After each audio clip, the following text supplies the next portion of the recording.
Hola guapos y guapas, soy Jordi Sabaté. Hoy, en el programa, Entrevistando con mis ojos, es la entrevista número 155. Empezamos.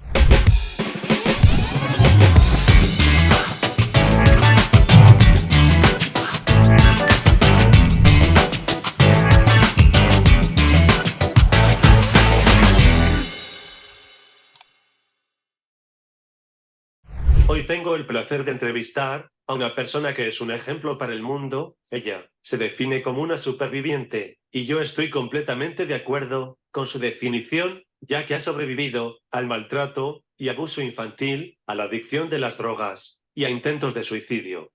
Yo le doy las gracias de no haber conseguido quitarse la vida, ya que con su testimonio ayuda a muchas personas que viven en sus carnes lo que ella ha vivido. Bienvenida a mi canal, Nogna Lozano, ¿cómo estás?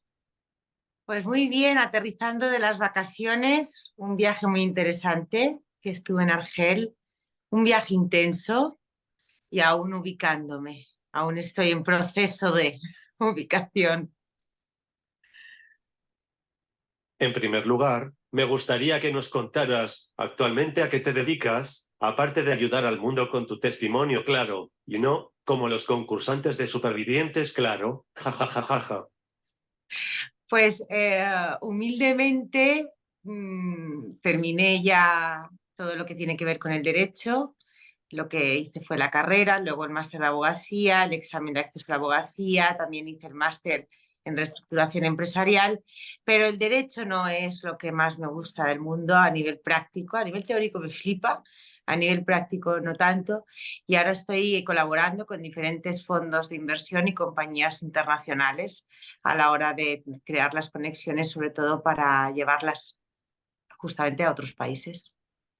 ¿Qué te gusta hacer en tu tiempo libre? ¿Qué aficiones tienes?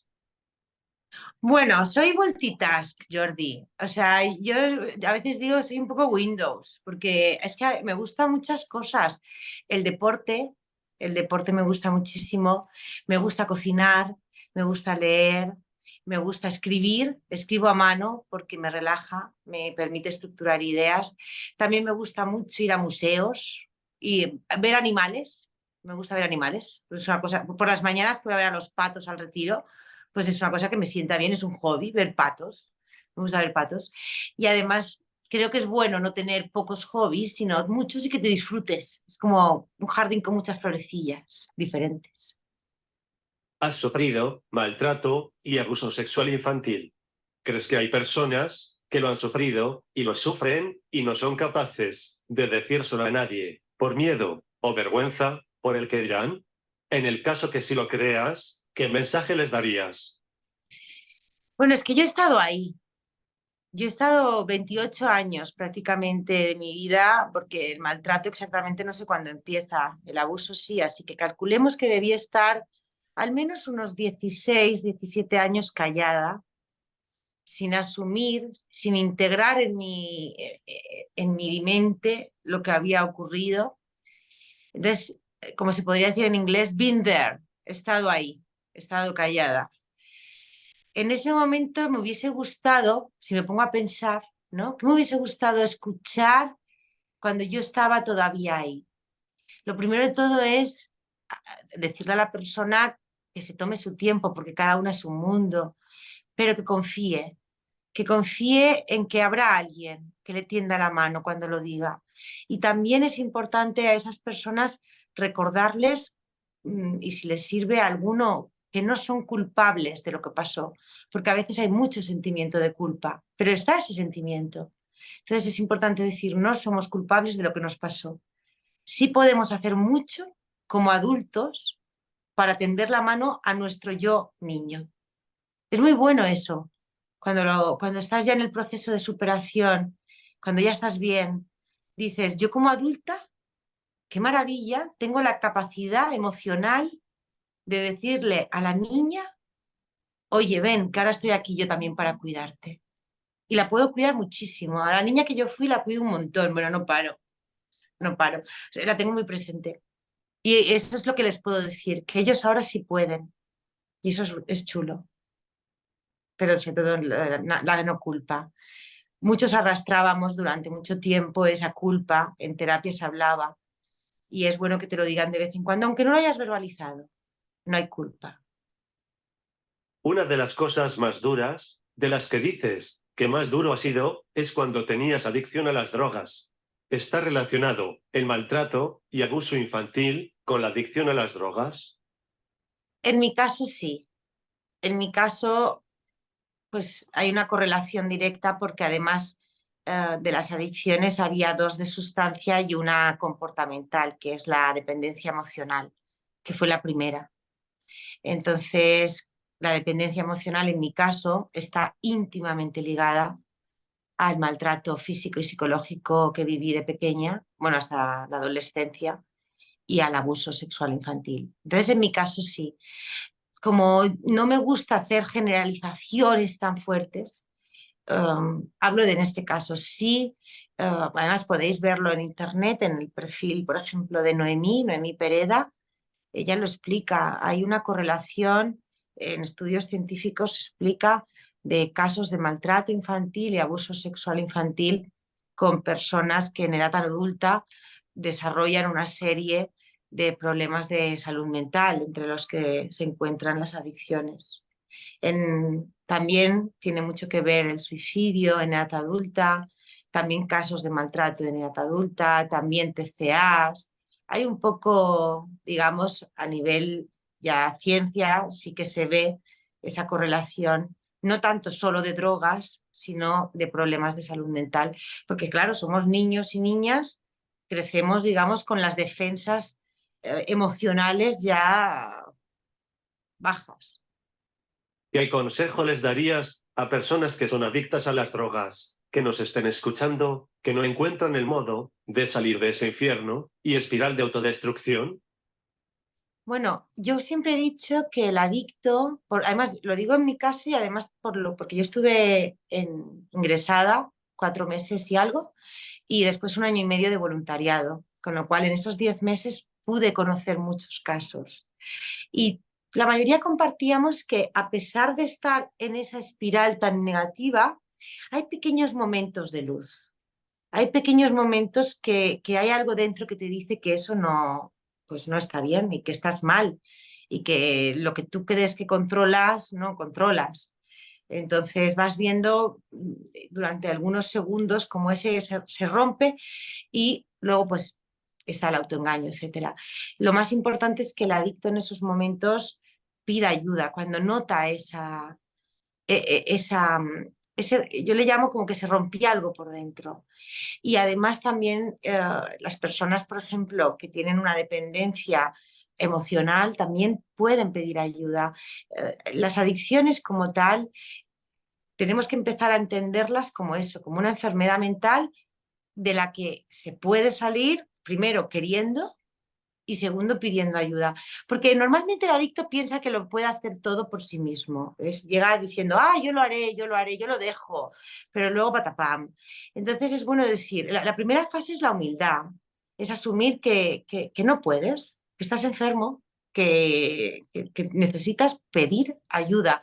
Ese momento es el que yo creo que cambia mucho, porque gira el tono a un tono humilde de decir, ayúdame, yo solo no puedo y estoy mal.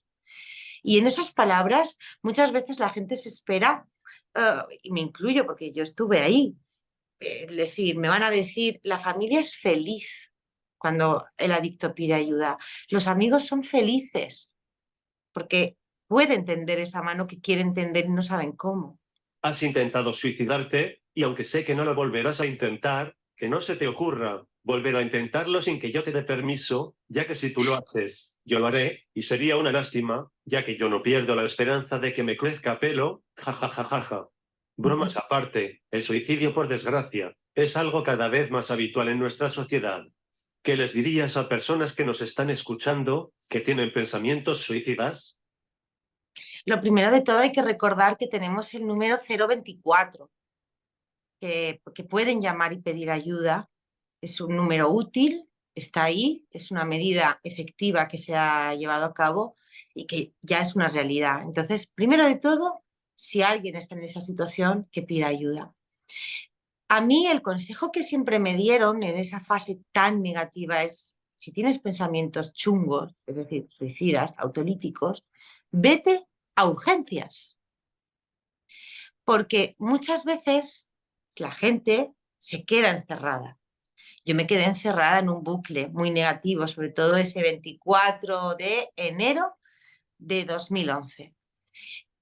Y entonces, si ese día a lo mejor me hubiese ido a urgencias, a lo mejor me hubiesen ayudado psiquiátricamente antes de el intento.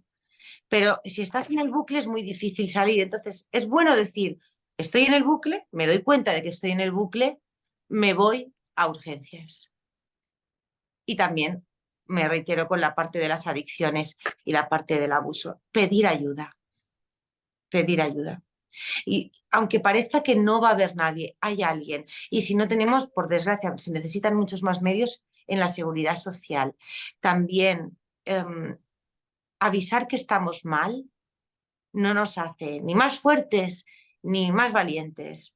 Es bueno simplemente avisar que estamos mal, igual que nos rompemos un pie y dices, me he roto el pie, ayúdame, no puedo ir al hospital solo. Pues, oye, estoy mal, estoy en una fase así, ayúdame a una familiar, a un amigo, al médico de cabecera.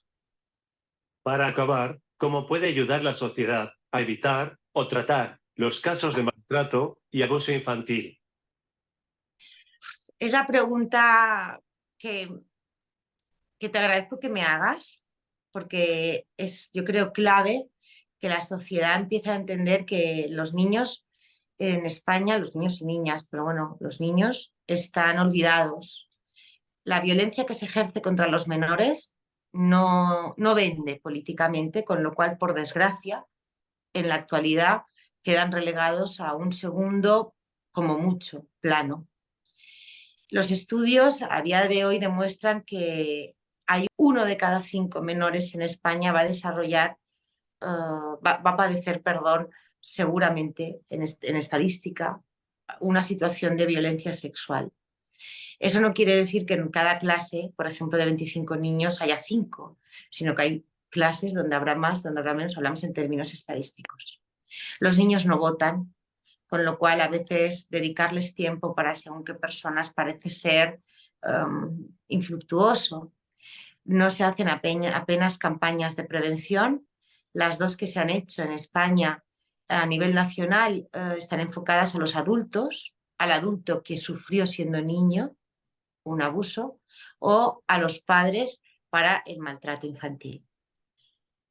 Campañas hacia los menores no se hace. Y los menores, los niños, no son tontos, son niños. Y se pueden hacer campañas de prevención a nivel nacional, en televisión, utilizando el lenguaje que los niños entienden. Existe ese lenguaje, sabemos todos cómo acercarnos a un niño de manera sana. Entonces se podría hacer. También, ¿qué se podría hacer? Jordi, mira, piensa, ¿cuántas horas pasa un niño en el colegio en todo el año? Muchísimas, muchísimas horas. Son horas que están en un entorno fuera de la casa, que es donde se produce en términos estadísticos, perdón por ser tan con números, pero me gusta que la gente vea que es que se estudian estas cosas, pero luego no se hace nada prácticamente. De los casos que se conocen, más del 80% aproximadamente se producen en el entorno cercano y familiar de la víctima. Eso es la casa. Si tú tienes un contrapeso que puede ser un fácil detector, es el colegio. ¿Qué habría que hacer? Instruir a las personas que trabajan en los colegios, a los profesores, a las personas que están en el comedor, al que recoge en el bus, etcétera, etcétera. Instruir en esas señales, no es ser policías, sino es tener la información, porque la información que te permite detectar que pasa algo. También los pediatras, formación específica en este tipo de casos, porque toda formación, toda información es capacidad de poder ayudar. Si no se explica, por ejemplo, que la mayoría de casos ocurren en el entorno familiar y cercano, la gente normalmente se imagina que el abuso ocurre pues por la calle. Y no ocurre. Es está cerca de la víctima. También instruir a la sociedad en una campaña de qué señales tiene el abuso sexual infantil, digamos, en la mayoría de los casos. Hay campañas muy buenas, por ejemplo, en la comunidad autónoma de Andalucía. Hacen unas campañas buenísimas. Me acuerdo el título de una, Secretos que duelen. Pero a nivel nacional hace falta muchísimo más tiempo, campañas hacia los menores, insisto, yo creo que es clave, formación específica a todo el personal, no solo a los profesores, a todo el personal de los colegios, institutos, y además que la sociedad comprenda, así como hemos hecho, yo creo, todos, una labor en los últimos años, digamos, interesantísima a la hora de reconocer lo que es el maltrato. Creo que se hizo un avance, no voy a meterme en el campo político, pero sabemos identificar una situación de maltrato, sea de donde sea, ¿vale? Lo dejo ahí. ¿Por qué no para lo mismo, para ayudar a los niños? Pero además, no porque los niños vayan a ser adultos. La infancia ya es importante por ser infancia. Muchas gracias por participar en mi canal Nouna y así A ti, apoyar a la investigación de la ELA, ya que todo lo que monetizo lo destino al equipo de investigación de la ELA del Hospital Vall-d'Hebron. Con tu testimonio estoy completamente seguro que ayudarás a mucha gente. Gracias por existir. Besos y abrazos con mis pestañas guapa. muchas gracias. Y por favor, que no se olviden de la ley, que no se olviden de las ayudas, que no se olviden de lo importante que es para ti y para muchos, porque hay que investigar la ELA, hay que ayudaros y si queréis vivir, os tienen que ayudar.